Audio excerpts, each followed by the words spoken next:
Salut, c'est Roux, bienvenue à Back to Music pour vous présenter cette magnifique Stratocaster Jimi Hendrix.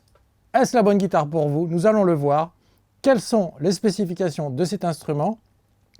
Et quel type de sonorité peut-on obtenir avec? C'est parti! C'est donc une guitare de type solid body, type Stratocaster à corps plein évidemment. La Fender, celle-ci est de provenance du Mexique.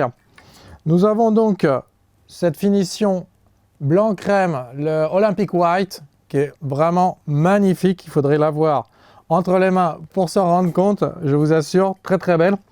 Et beaucoup de choses à remarquer par rapport à cet instrument, donc qui rend hommage à l'immense Jimi Hendrix, qui, vous le savez, jouait avec des guitares de droitier, mais il était gaucher. Et du coup, ça faisait des guitares renversées. Donc, nous avons la première chose qui saute aux yeux, c'est cette reverse headstock, donc cette tête inversée avec les mécaniques 600 lignes. Nous avons ensuite les traditionnels 3 single coils, les micros à simple bobinage Fender qui sont exactement des American Vintage 65, donc American Vintage 65.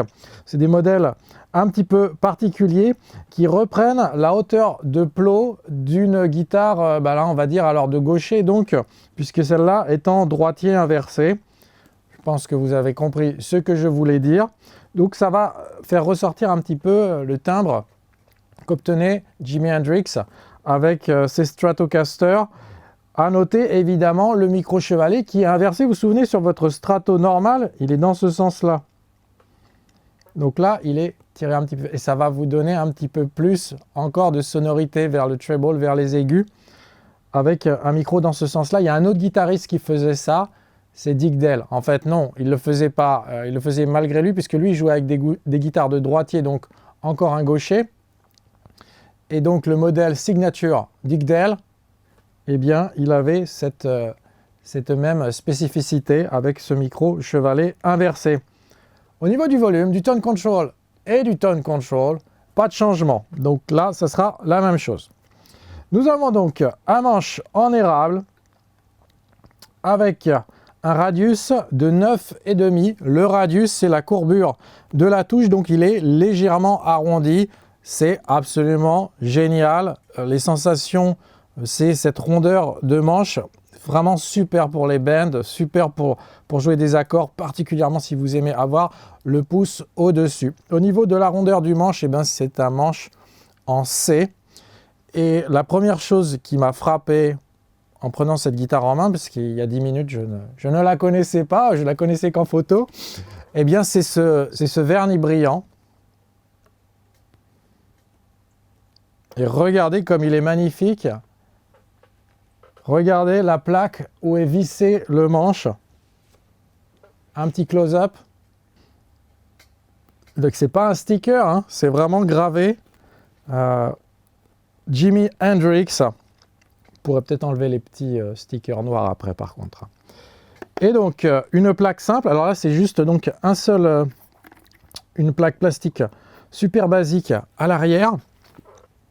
Et enfin cette guitare a été signée par Jimi Hendrix. Vous vous rendez compte? Alors là, si vous n'avez pas... vous avez compris la blague. Je ne suis pas drôle. Alors, nous allons voir maintenant quel type de sonorité on peut obtenir avec. On va démarrer par le micro côté manche. Donc ça va être un son typique Strat. Pas de grosse nouveauté par rapport à ça.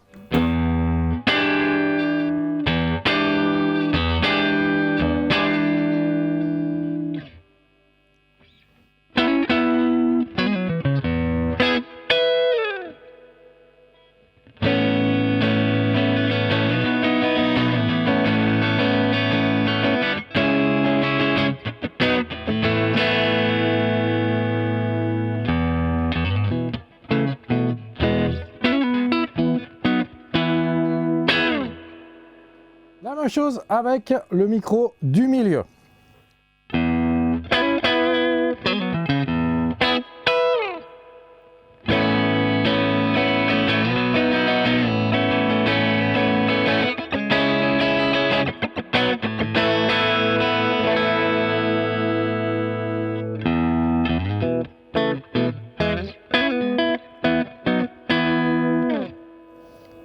On va se mettre en position intermédiaire.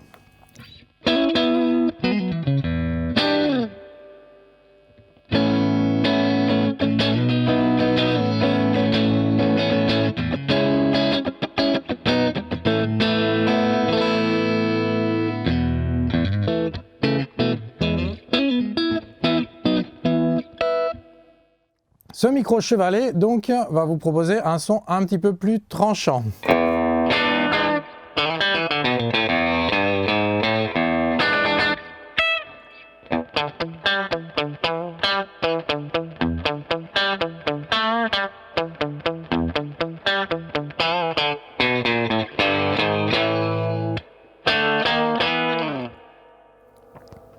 Une chose à préciser qui est vraiment intéressant, c'est que la corde demi-grave avec une tête inversée, eh bien, elle est plus longue.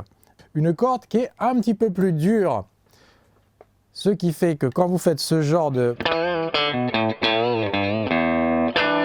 C'est un petit peu plus sympa de faire des bends sur ces cordes-là parce qu'elles opposent un petit peu plus de résistance au lieu de partir comme des spaghettis.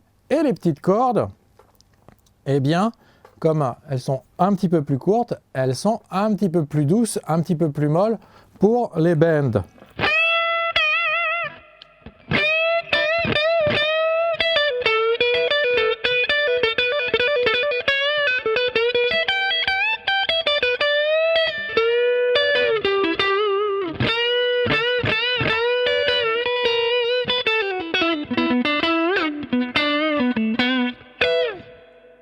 En conclusion, cette guitare est véritablement surprenante, je n'exagère pas. Bon, déjà, elle est magnifique. Et quand j'ai vu le prix affiché, franchement, par rapport à ce qu'on a entre les mains, la guitare est largement supérieure, sans exagération, au prix qui est affiché. Donc, vraiment, c'est une guitare, ça va me faire mal quand je vais devoir la remettre dans le carton tout à l'heure. Parce que au niveau du son clair, ce son cristallin, cette brillance, c'est l'une des... Je m'en souviendrai, écoutez, j'en reparlerai de cette guitare. Elle est dans le top 3 de toutes les Fender que j'ai essayé, USA incluse. Donc vraiment, j'aime énormément ce vernis brillant. Donc ça donne des sensations... claquante au niveau du son, au niveau du toucher, et ça c'est vraiment très très sympa. Ces micros sont excellents, c'est American Vintage 65, je ne les attendais pas, je ne les connaissais pas, j'ai pas essayé avec la tige. Vous allez me demander c'est quoi le petit sticker, pourquoi tu l'as laissé? Eh bien vous savez, c'est cette tige qui est vissée pour le vibrato, et à l'intérieur il y a un petit ressort, donc pour pouvoir le régler juste avec la tension que l'on souhaite.